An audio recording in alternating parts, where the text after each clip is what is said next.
पिताजी ने एक लोहे की राड, एक लोहे का टुकड़ा, पिताजी ने एक लोहे का सरिया,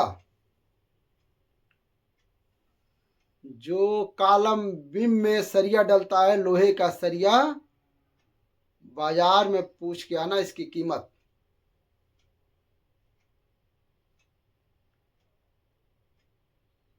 लोहे के सरिये को जब देकर भेजा तो लोहे का सरिया किसी ने कहा कि हम 100 रुपया दे देंगे, भाव लाओ। लोहे का टुकड़ा, लोहे का सरिया, 100 रुपया इसकी कीमत है, लाओ हम दे देते हैं। पिताजी ने कहा था इसको बेच कर मत आना।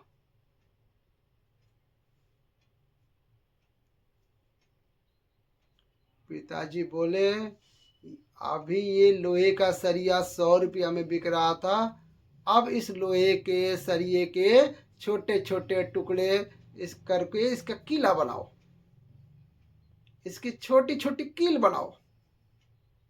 पिताजी के कहने पर बेटे ने मेहनत करी, उसकी कील बनाई और पिताजी ने कहा अब इस कीले को ले जाकर बेच। कहा पिताजी, लोग उसको पहले 100 रुपये में खरीद रहे थे, अब वो कील 500 रुपये में बिकने को तैयार है। पिताजी ने कहा बेच कर मत आना, वापस ले आ।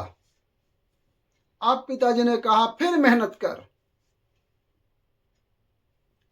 और इसकी स्प्रिंग बना,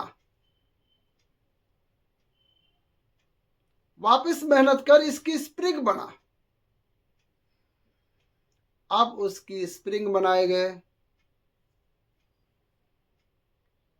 और इस स्प्रिंग को बाजार में ले जाकर पूछा कितने का है भैया।